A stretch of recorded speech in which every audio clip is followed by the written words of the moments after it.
Dear colleagues, dear friends,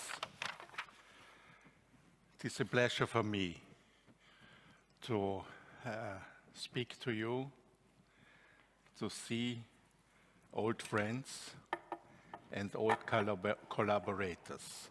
And as you are now guiding the future, I will speak about the past. Please go with me back to the 90s. The 90s were quite a revolutionary time. Old Soviet Union break down, new states came up, Ukraine, Russia, Belarus, Kazakhstan, etc. Also in the west of Europe, there were a lot of activities in the European Union. At that time, 1992, there were 12 members. Now we are 27 members in the European Union. So this idea of gathering in Europe was not only the idea of EAP, to gather psychotherapists of Europe, but also on a much larger scale, it was the time spirit of the 90s. And what might be a surprise for you, for me it was, I looked up when the internet started. And it started also in 1990. So it's also 30, 31 years old, and it started. It did not be a phenomenon of every person's cellular, but it started at that time. The digitalization of our society, of the world, started in the 90s. By the way, by a British scientist. So, and in this spirit, a few crazy people from Germany, from Austria, and from Switzerland decided to meet to start the European development of psychotherapy. Certainly, there were forerunners here and there, but we decided to go to Strasbourg and formulate the European, the Strasbourg Declaration of Psychotherapy of 1990. We had no authorization of anyone. We were about 18 people. We just authorized ourselves because we had the feeling we do the right thing to formulate the Strasbourg Declaration for Psychotherapy, which stated that psychotherapy, and this was new, psychotherapy is an own profession in its own scientific rights on a high quality level. We also broadened in the formulation the entrance to psychotherapy training. We said medicine, the profession of medical doctors, but also of human scientists should become psychotherapists. At that time, we did not, we just had it not in our brain that it could be an academic profession in its own rights, as it is now, for instance, in Germany, since 2 years. But that was quite a step, this Strasbourg Declaration. And if birthday, I would say this Strasbourg Declaration was something like that. But it was not EAP at that time. It was just a group of crazy people. We had a lot of fun, and we enjoyed Strasbourg. And we had the hope that people will mix up the Strasbourg Declaration with the European institutions of Strasbourg, European Council. And often I met this mistake that people told me that the European Council has made the Strasbourg Declaration of Psychotherapy. This was our hope. It worked. So, and then we met half a year later in Vienna. I invited the colleagues, and some other colleagues were about 30 people. And in Vienna, we had already the idea, let's do a European organization of psychotherapists. And you must imagine this conflict between medical doctors, psychologists, psychotherapists. What is the identity of psychotherapists? Is it necessary to be a doctor? Sigmund Freud was telling 1926, no.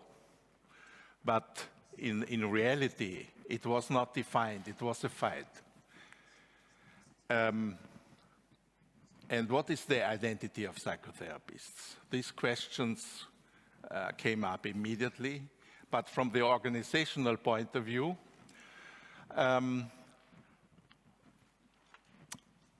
we started in 1991. We wrote a paper where we signed without any statutes, without anything. We stated that now EAP is founded. Unfortunately, this paper vanished. No one has it. We tried to get it, but it is vanished. Nevertheless, it doesn't matter. It's just interesting. And we decided to meet every year in another European city to have a little or larger congress. And so EAP does, since 30 years, every year a congress. And the president always should be the one who organizes the congress. And I had the pleasure to serve as general secretary over 27 years. And I'm happy that now Eugenius Laurinaitis takes over this difficult task. And 1992, we appointed János Harmata to be the first president, our Hungarian colleague, and we met first time in Budapest.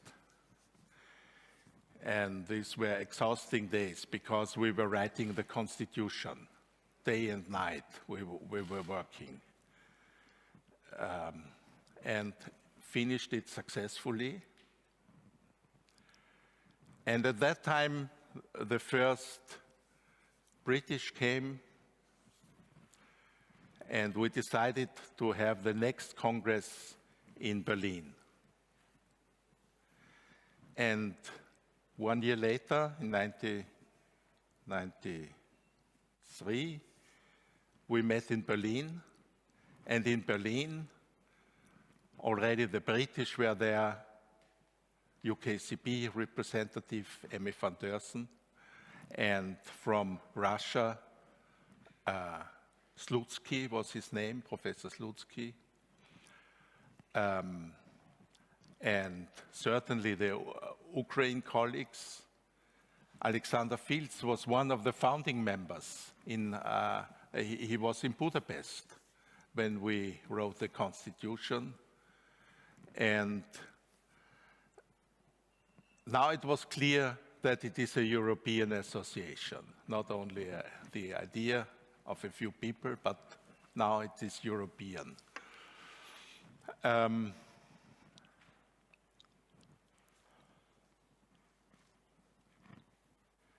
I will not count all stations, just a few elements. We had several tasks to fulfill. The first task was to gather the psychotherapists. So different people, so different methodologies, so different ideas of what is important in psychotherapy, what is less important. To overcome the narcissistic idea of my method is the best. To be more humble, to say, for me it is the best.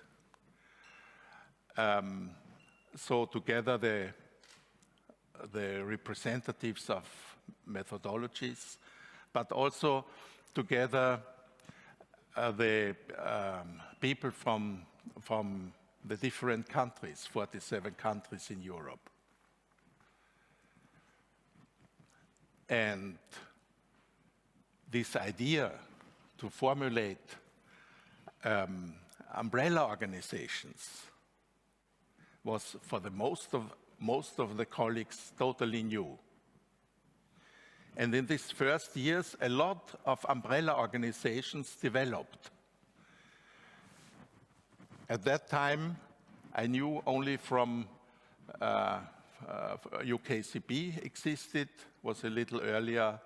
The Austrian Association existed and the Swiss Association existed in Europe at that time. And now you find a close collaboration of psychotherapists in every country. This has totally changed. And imagine, no internet at that time. In the 90s, no one knew anything about other countries, except a little. But in the field of psychotherapy, it was a desert. And now, look today.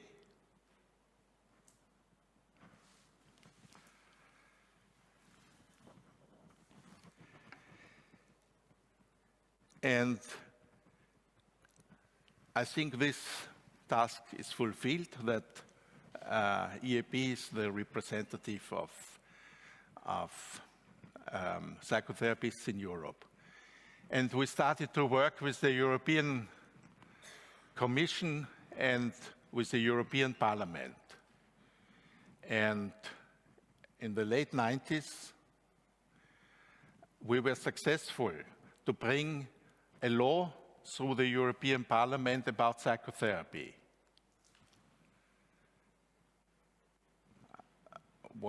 The political MEP, the member of European Parliament, Mrs. Berger, was helping us tremendously.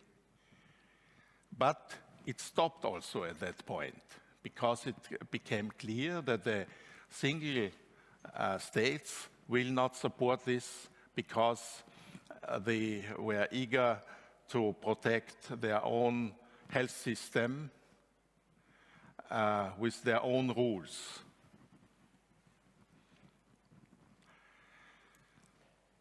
But we have been in the game, in the political psychotherapy political game of, and we are still, of Europe. And I was one who always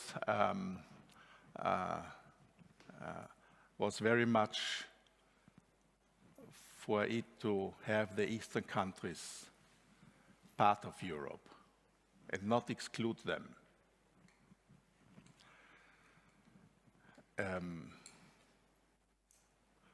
Knowing that when the psychoanalysis started in the around 1900, many of Eastern Europe colleagues came to Vienna, to Berlin, to other cities, and contributed a lot. And so it is today, still.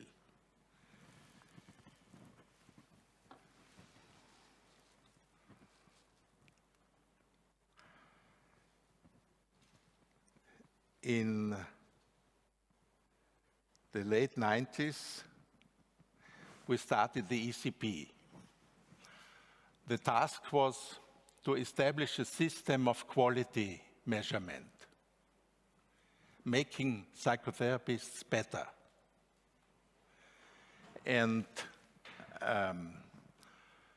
now we have thousands of people who have the European Certificate of Psychotherapy. It was so strong that even the Japanese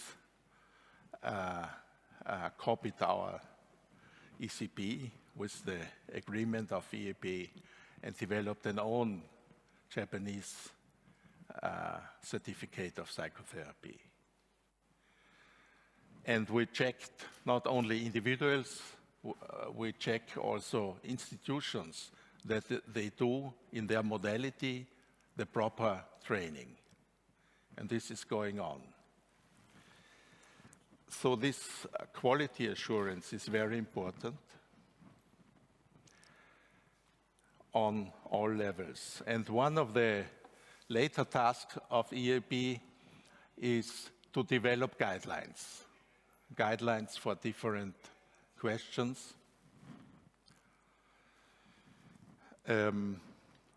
So that people in Europe can go into the internet and look what EAP thinks about, for instance, child and adolescent psychotherapy.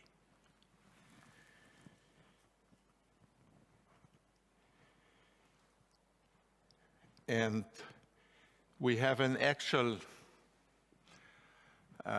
conflict.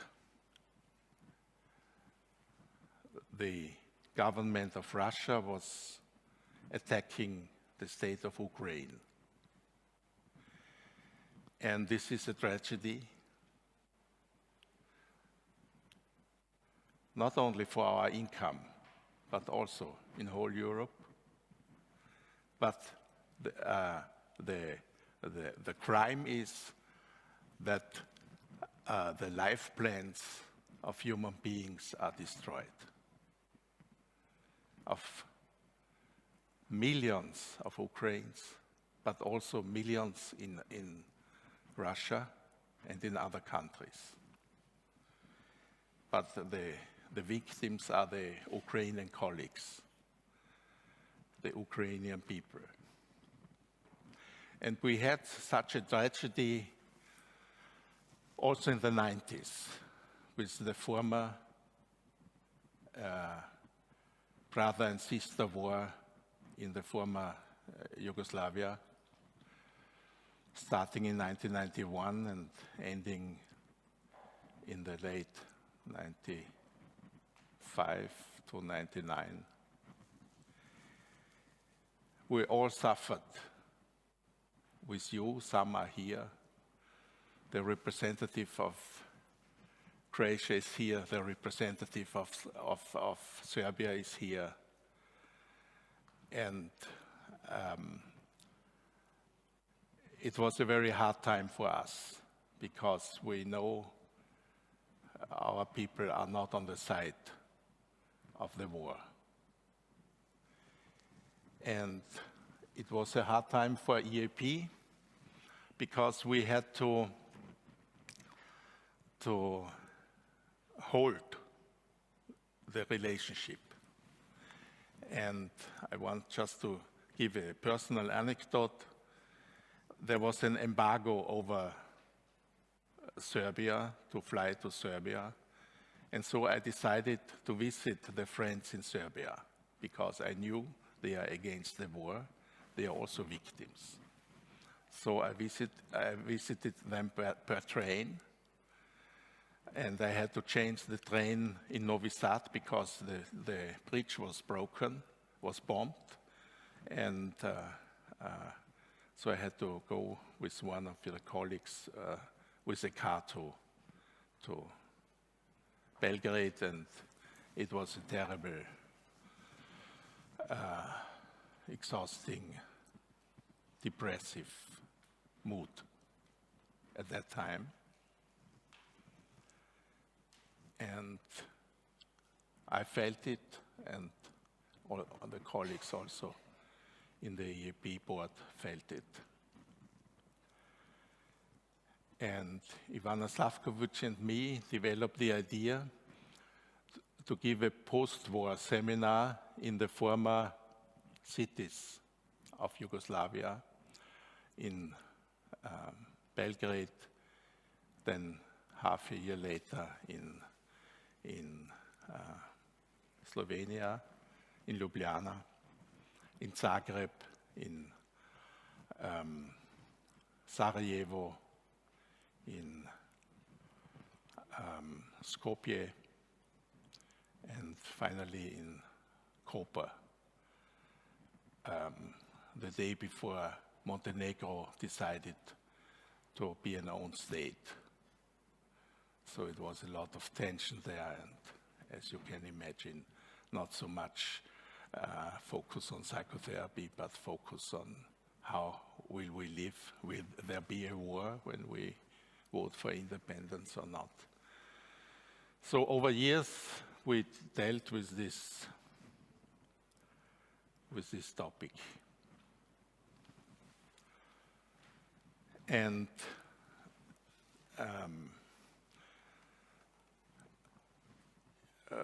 to the Ukraine colleagues, you can be sure that EAP will support you. And to the Russian colleagues, we know you are also against the war. We are in accordance.